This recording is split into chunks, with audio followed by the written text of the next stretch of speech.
Olá, estamos aqui para mais um programa do Med Saúde, hoje com a minha querida amiga Roseli Grimaldi Varga, psicóloga, psicanalista, que veio enriquecer o nosso programa sobre um tema que quase não é importante, né, Rô? Verdade. Saúde mental. Verdade. Estamos agora iniciando, portanto, o Med Saúde.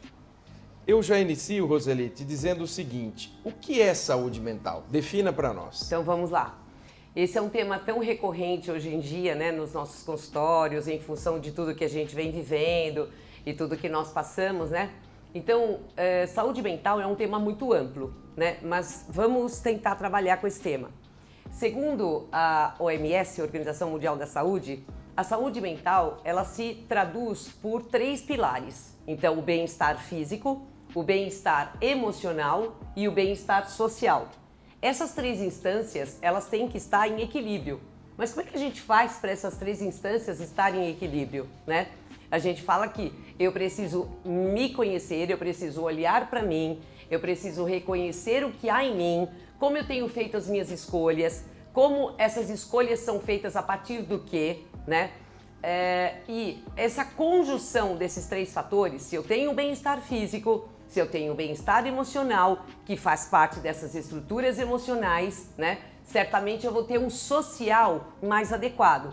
Então, na verdade, esses 3 pilares, eles são os pilares que formam a saúde mental. Claro que hoje, né, quando a gente fala em saúde mental, né, a gente tem que olhar que nem sempre a gente tem vivido momentos de saúde mental. Mas o que vai diferir eu tenho problemas na vida. O que vai diferir é como eu lido com esses problemas, que recursos eu tenho interno, como eu sou, como eu tenho lidado com as minhas questões, né? Para definir esse equilíbrio que a gente procura ter sempre, ou mesmo quando a gente trabalha com os nossos pacientes, a gente procura estruturar essas formações internas para que eles entrem no equilíbrio. Entendi. Roseli, e agora assim, uma coisa que impactou na vida de todos de alguma forma. Sim. A pandemia. Sim. O que se observou de diferente nas pessoas durante a pandemia? Potencializou alguma coisa? Como que foi isso nesse período? Olha, e agora, né, no pós, sim. digamos? A pandemia, ela trouxe muitas questões, né?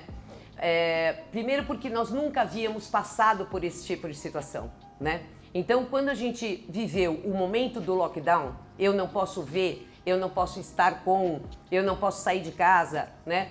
O que acabou acontecendo é que muitas pessoas começaram a desenvolver crises de ansiedade, né? Então, aqueles patamares que a gente tinha, né, das ansiedades, né, do dia a dia, os estresses que a gente passava, na pandemia isso potencializou. Por quê? Porque o confinamento, né, eu não poder sair, eu não poder conviver, esse confinamento remeteu a um sentimento de castigo, né? Lembre-se que quando nós somos pequenos, né, nós tivemos, né, algumas questões como tipo, vá para o seu quarto e não saia de lá. Então isso foi colocado dentro do emocional diariamente como um castigo. E esse confinamento, ele levou muitas pessoas a não expandir e a começar a entrar numa pressão interna, gerando crises de ansiedade, evoluindo para pânico, né? Mas muita crise de ansiedade, muita, né? Esse é um fato, né? O que acabou acontecendo com a pandemia é que ela trouxe uma total imposição de reformulação de valores e reformulação de condição de vida, né? Então, aquela pessoa que usava ou trabalhava presencialmente, ela passou a ter que trabalhar na sua casa. E trabalhar na sua casa, quando você tem criança pequena e etc., você tem que administrar tudo isso ao mesmo tempo. Então foi uma grande reformulação interna que as pessoas tiveram que passar, né? Por exemplo, vou dar um exemplo de mim. Meu trabalho é essencialmente presencial, né? E eu tive que fazer toda uma remodelação, né, para que isso acontecesse de uma forma profunda, mas online. Então, nós tivemos que reformular muitos conceitos e valores, né? E algumas pessoas, sob pressão, sobre essa condição de eu tenho que reformular e eu não sei como, disparou uma série de sintomas que nós chamamos de transtornos, né? Zeli, a gente sabe que a tua prática de consultório é muito forte, você tem muita experiência.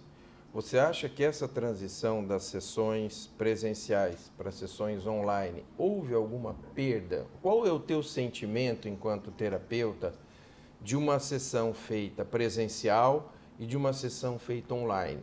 O que você, como terapeuta, sentiu falta ou sentiu mudança, se é que sentiu? E o que você, o teu feeling do que aconteceu com o paciente que estava presencial e que naquele momento precisava, ou ainda pode ser que alguns tenham se mantido, enfim, houve perda? E em que sentido? Para o terapeuta e para o paciente? Sim, eu tenho bastante tempo de formação, né? Eu tenho 40 anos de formação. Isso não era para contar, viu, gente? Ela está contando, mas isso não está no script, é por conta dela. Então, na verdade, o que acabou acontecendo conosco, né? Nós terapeutas, né? Você, no online, né? Você acaba perdendo duas questões muito importantes. Primeiro, a leitura corporal, porque você vê o paciente daqui para cima, né? E ele também te vê daqui para cima. Então, essa leitura corporal, que para nós é extremamente importante, acabou se perdendo, né? Embora a gente tente, nessa questão online, trazer esse paciente um pouco mais para trás, você vai mais para trás na tela, para poder vê-lo, né, de uma forma mais inteira, que isso com que certeza... É possível, né? Foi possível, né? Foi possível e ao mesmo tempo não, porque você perdeu essa questão da leitura corporal, né? Esse é um dado. Um outro dado esse contato presencial, né? Ele faz um approach, ele aproxima você, né, mais que a tela, né? Porque você tá comigo, você tá me vendo, você tá vendo eu mexer minha mão, esse contato pessoal aqui, ele é muito facilitador para condução das emoções. Quando você tá no online, não que isso não seja possível, é possível, né? É possível você falar de si, é possível você trazer as emoções. Claro, o terapeuta precisa, né, o analista precisa te ajudar a trazer esses conteúdos, né? Mas esse contato, né, o abraço de uma sessão, às vezes pesada, né, aquele abraço que você dá e finaliza e você sela aquela sessão, isso se perdeu, né? O que nós tentamos fazer, né? Nós tentamos, vamos dizer assim, fechar a sessão de uma maneira acolhedora, para não perder o conteúdo da sessão, para não perder toda essa profundidade, né, que o presencial traz. No online a gente tenta fazer de tudo para não perder essa condição, mas que de fato sim, para nós terapeutas, nós perdemos um pouco essa leitura corporal sim, e para o paciente ele perde um pouco o contato com a gente. Por exemplo, eu tenho vários pacientes que falam: eu não quero online, eu quero presencial. Não adianta, eu quero presencial, né? Já a maioria dos meus pacientes adoraram essa coisa do online, pela questão do deslocamento que facilitou, pela questão de eu não posso agora, mas eu posso depois, a gente entra online e faz. Então nós tivemos facilidades, mas em termos de perdas, né? Este contato nada substitui. Esse contato aqui, ó, né? No presencial, nada substitui. Eu te pergunto agora, pegando um gancho na pergunta que foi feita pelo Aloysio, o que você percebe hoje no comportamento das pessoas pós-pandemia? Nós tivemos algum derivado ou alguma sequela desse período? Muitas sequelas, né? Assim, nós tivemos inúmeras sequelas. Algumas pessoas desenvolveram medos que anteriormente estavam encobertos. Então, assim, as pessoas começaram a ter medo de sair na rua, né? Tem alguns pacientes que eu trabalho que ainda têm medo de sair à rua, né? Com a pós-pandemia, o se recolocar, né, presencialmente, a socialização, ela se tornou um pouco mais deficitária, né? Porque as pessoas, por medo, elas acabam ficando um pouco mais retraídas, e o fato de você ficar online, você entrou numa bolha. Então você entrou numa bolha de conforto que não conforta. Na hora que eu vou para o meu trabalho, na hora que eu socializo novamente, eu tenho que usar meus recursos internos de novo, né? E se eu estou online, não necessariamente. Então, na pós-pandemia, nós tivemos mais temores aparecendo, nós tivemos Toda essa fase que eu comentei de crise de ansiedade, as pessoas ficaram muito mais com crise de ansiedade, principalmente quem trabalha em corporativo, porque ela tem que performar o tempo inteiro, e aí ela fica 24 horas ou 12 ou 15 numa tela, não tem a coisa do levantar, do conversar, não tem, então você trabalha mais, né, quando você está online, então gerando um estresse maior, né, porque você não tem essa coisa de vamos fazer uma reunião, a gente senta, dá uma risada, conversa, isso se perdeu, né, embora nas calls aconteçam um pouco mais leve, essa tem sido uma tendência muito forte dos corporativos hoje em dia, de tentar trazer uma coisa mais leve, né, para as pessoas que trabalham por conta da pandemia, porque ficou muito na tela, só trabalho, esse contato humano se perdeu um pouco, né?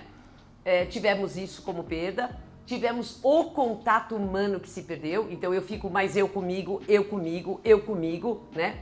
E não necessariamente esse eu comigo gera um bem-estar, possivelmente ele pode gerar um bem-estar, mas às vezes ele gera um mal-estar, porque eu tenho, a hora que eu olho pra mim, que eu tô em contato comigo, inevitavelmente eu vou entrar em contato com sentimentos meus, né, que meio que se camuflava, né, na hora que eu saio, que eu tô conversando com as pessoas, dava uma camuflada, mas também dava uma aliviada.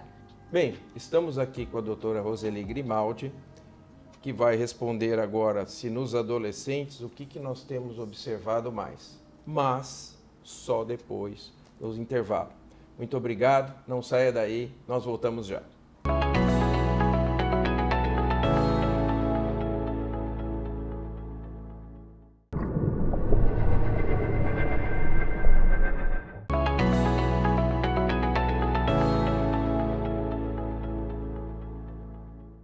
Estamos de volta para o segundo bloco do programa Med Saúde sobre saúde mental com a doutora Roseli Grimaldi para vocês. E eu já levei um cutucão aqui do meu amigo Aloísio que não quer que eu faça essa pergunta para a Roseli antes que ela responda, completando o que ela falou do nosso primeiro bloco sobre trabalho e a questão da ansiedade. Aloísio, por favor. Olá, Roseli. Muitos durante a pandemia tinha como certo que ia emplacar o home office. Sim. E isso não aconteceu. Sim. Né? Gostaria de ver a sua opinião. Acho que parte você já respondeu, mas gostaria que complementasse isso. E o segundo ponto, eu percebo que, principalmente no mundo corporativo, aumentou o nível de conflito nas relações interpessoais. Isso é uma impressão minha ou estou correto? Não, sim, está correto, né? Porque nessa primeira questão, né, assim, as pessoas esperavam, né, ficar em home office, né? Porque o que acabou acontecendo? O emocional, ele tem uma capacidade adaptativa, né? E nós tentamos fazer de tudo para manter esse equilíbrio. Quando as pessoas começaram a sair um pouco daquela questão do confinamento que eu estava dizendo, de que, meu Deus, eu não posso, é tudo muito novo e eu tenho que me adaptar, as pessoas começaram a recriar, né, a redefinir seus padrões. E muitas delas encontraram no home office uma facilidade mesmo de vida, né? Então eu acordo, né, eu não preciso acordar às 6 para estar no meu trabalho às 8, eu posso acordar às 7, né? Então as pessoas começaram a encontrar algumas adaptações nesse home office, né? E criaram o seu panorama de vida. Algumas vão fazer exercício, depois voltam, entram no seu trabalho e tal. Quando termina, né, assim, essa pandemia e esse pessoal é chamado de volta, sim, houve um estranhamento, porque aquela estrutura que eu tinha montado na minha vida com o home office, ela se quebra novamente. Então eu tenho que fazer uma nova readaptação. Então aquilo que eu fazia de acordar às 7 ou de fazer o exercício e depois começar a trabalhar, se eu volto presencialmente, eu vou ter que fazer um rearranjo. E isso novamente faz com que o emocional ele entre numa ebulição. Dá para entender? Perfeitamente. E essas questões corporativas, né? Por que existe tanto conflito? Já existia, e por que mais, né? Porque hoje existe uma questão muito forte, né? Mas muito forte, que é a performance. eu tenho que performar, eu tenho que performar, eu tenho que entregar, eu tenho que entregar, eu tenho que entregar. Isso é muito forte no corporativo, né? Então os conflitos acabam sendo maiores porque eu preciso performar, independente de você. E se você me atrapalha, né? Ou se você não é meu parceiro, ou se eu sinto em você uma ameaça, né? Para ocupar o meu lugar, ou uma ameaça para eu não performar, eu começo a entrar no meu conflito interno que gera, consequentemente, conflito com você. Então, os conflitos, eles aumentaram por conta de tanta performance que eu tenho que fazer, né? Inclusive nas mulheres, que a gente pode depois até abordar um pouco melhor sobre isso. Hoje as mulheres, elas necessitam, elas entraram numa coisa de eu preciso performar o tempo inteiro, né? Então, os conflitos existiam. O que acaba acontecendo agora é que eles explodiram por conta de que eu fiquei muito tempo com isso dentro de mim e agora eu explodi com isso, né? Então, é como se eu não tô num time, eu tô num grupo que você é meu competidor, você não é meu parceiro. Roseli, e o que eu percebi também, e gostaria de uma palavra sua em relação a isso, é que o home office, você tem hora para começar, mas não tem para acabar. As pessoas não conseguiam finalizar. O Sim, fato de verdade. você ter um local onde você trabalha, isso coloca um stop. Exato. Deu a hora de ir embora, você para. As pessoas não tinham parada. Sim. Elas comiam na frente do computador, Sim. iam mandando e-mail, e depois, não, ó, mais meia hora, mais meia hora. Então, isso também cria uma situação, porque às vezes a pessoa não consegue parar, ela não tem o limite do parar. E aí, Sim. evidentemente, o parceiro, ele vai se sentir preterido, porque aí você não tem parada, né? O que acabou acontecendo, né, assim, é impressionante, né, o que acabou acontecendo com o emocional das pessoas, né? Então, por exemplo, essa questão de eu não tenho hora para parar, se eu tenho dentro de mim uma questão mais voltada ao trabalho, uma workaholic, por exemplo, eu vou trabalhar muito, né? Como, se eu preciso performar e mostrar para o meu chefe que eu estou performando, eu deixo o login, eu deixo a coisa logada, eu vou jantar, fazer qualquer coisa, e eu só vou mandar aquele e-mail às 2 horas da manhã, mas eu não estou. E eu mando às 2 horas da manhã para dizer que eu estou trabalhando até essa hora. Por outro lado, existem pessoas que realmente não têm o final. Eu muitas vezes trabalhei ao longo desse tempo assim, termine o seu trabalho na hora que você terminaria se você estivesse na empresa. Sim. Feche esse computador, né? Porque era uma coisa de vai e vai e vai. Até porque o que a gente tem que entender é o que aquele trabalho estava representando para aquela pessoa. Eu estou no confinamento, né? Eu, às vezes, preciso conviver com a minha família. Se essa convivência não é muito agradável, eu vou usar o meu trabalho como meu escudo protetor. E aí eu fico 8, 9, 10, 11 direto no meu trabalho. Dá para entender? Sim. Então, teria que, quando eu trabalho, o que é esse significado do trabalho? As pessoas trabalharam mais, muito mais em home office, muito mais. Sim. Mas a gente precisa entender esse significado. Por que eu não consigo parar às 6, fechar meu computador? Né? Por que meu chefe me chama às 6 horas, 6:30 para fazer uma call? Né? Então, isso tudo foi criando um novo tipo de comportamento. Certo. Não saudável. Tá certo. E agora sim, respondendo a pergunta, e nos adolescentes, como foi esse impacto? Muito forte, né? Eu atendo vários adolescentes, né? E aí, assim, a coisa tomou uma outra proporção. Então, o que aconteceu, né? Os adolescentes, a maioria deles desenvolveu crise de ansiedade. A maioria. A maioria. Por quê? Né? Porque o ficar... por si só, a adolescência, ela leva, né, o adolescente a entrar em contato consigo mesmo. Então, aquela coisa de ficar no quarto o tempo inteiro, de jogar com um amigo virtual, né? E a pandemia e esse confinamento facilitou muito isso, proporcionou muito isso, incentivou muito isso. Então, aquele adolescente que ficava no quarto, mas ele saía ou ele fazia algumas coisas, no confinamento ele não saía para nada. Então começou a gerar dentro desse adolescente um comportamento muito eu comigo, né? Ou com eu virtual. Então eu podia tudo, eu não precisava mais nenhum tipo de contato social, que é um pouco mais difícil para o adolescente, porque eu tinha meu amigo virtual. Então, se eu estava bem ou se eu estava mal, ok, ninguém me via. Então, esta pressão, ela gerou muita crise de ansiedade, muita crise de ansiedade mesmo, e um pouco, né, muito, né, a perda do significado da vida, né? Então, as angústias dos adolescentes, elas assumiram uma proporção enorme, né, e foi levando esses adolescentes a perderem um pouco o significado da vida. Então, assim, mas pra quê? Né? Pra que eu tenho que levantar? Pra que eu tenho que assistir a aula online? Tanto faz. E aí, assim, coisas de adolescente. Não liga a câmera, né? Então, entra na aula online, não liga a câmera, porque, ok, eu não tô afim, né? Então, aquilo que obrigatoriamente, vamos dizer assim, colocava o adolescente no social, né? Essa pandemia trouxe o adolescente mais em contato com ele mesmo. E aí, assim, geraram muitos conflitos. Crise de ansiedade, automutilação, porque eu não estou contente comigo, eu não estou contente com o meu corpo, eu não estou contente com a minha identidade. E aí, por não estar contente, eu começo a ter uma raiva absurda, e aí eu começo a me automutilar para aliviar essa raiva. Uma angústia extremamente forte, fazendo perder o sentido de vida. Tentativas de suicídio, né? Muitas vezes com sucesso, porque esse sentido foi se perdendo.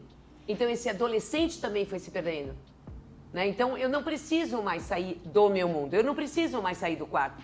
Eu comigo o tempo todo é suficiente, né? O que prejudicou muito as relações sociais. Na tua experiência, o que leva uma pessoa a tirar a própria vida? Sim, nós estamos no Setembro Amarelo, né? Então, o Setembro Amarelo, ele foi criado justamente como uma campanha, né, de prevenção ao suicídio, né? E isso a gente tem batido muito na tecla, né? Nessa campanha de prevenção ao suicídio no Setembro Amarelo. Então, o que acontece, né? O que leva, né, uma pessoa a querer se matar, né? Não é um fator só, são vários fatores, né? Eu vou tentar resumir, mas na verdade, assim, se eu não tenho resolvido algumas questões dentro de mim, se meu emocional ele entra num total desalinho, né? Num total transtorno, né? E a angústia começa a aumentar. Eu começo a aumentar a angústia, eu começo a ter um isolamento, as pessoas não são mais importantes para mim, eu não quero mais estar em contato com essas pessoas. E essa angústia continua aumentando, eu vou perdendo o meu sentido de vida, né? Mas o que eu quero é me livrar dessa angústia, né? O tempo todo que me acompanha, né? É uma angústia muito forte que me acompanha. Então, o tentar se matar é tentar se livrar dessa angústia que me maltrata todos os dias. Então, quando você pergunta para quem teve a tentativa de suicídio, né, o que aconteceu? Eu não aguento mais, a vida perdeu sentido, eu não quero mais, nada tem importância, né? Então, e nada tem importância, né? E angústia, essa angústia é muito presente. Angústia do quê? Né? Angústia da pressão interna que ele sofre, angústia da pressão externa que ele sofre. Eu percebo muitos, no caso, se for jovem, né?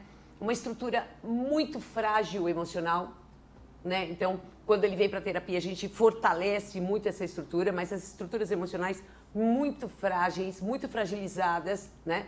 E dando margem a que, se essa angústia se instala e eu tenho uma estrutura emocional frágil, eu tenho poucos recursos para lidar com aquilo.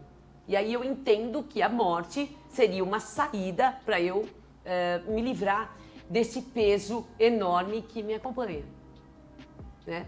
Então, assim, são várias as causas, né? São várias as causas, mas muito a perda do sentido de vida, né? A vida perde completamente o sentido. Não faz sentido eu viver. Não faz sentido, a existência não faz sentido. Não tem sentido eu ir para a escola. Não tem sentido nada. Não tem projeto, não tem planejamento, não tem nada, né? Então eu entro nós temos dois princípios que nos regem. Princípio do prazer, que seria o princípio de vida, pulsão de vida, e nós temos o princípio da realidade, pulsão de morte. Princípio do prazer, princípio, pulsão de vida, ela tem sempre que estar na frente. Mas essa pulsão de morte, quando ela se instala, quando ela vai para frente, eu perco total, né, prazer ou esse sentido, esse elan de viver. Quero te agradecer muito. Muito obrigada. A tua presença engrandeceu bastante. Eu acho que todos os nossos telespectadores aprenderam muito sobre saúde mental e quero te convidar para um segundo programa em que nós vamos falar sobre saúde mental, porque temos tantos temas que nós não conseguimos abordar nesse que num segundo programa com certeza vamos abordar. Muito obrigada, eu é que agradeço a oportunidade de estar aqui para poder falar de um assunto tão complexo e tão recorrente hoje, né, e tão importante, né, nos nossos dias. Muito obrigada.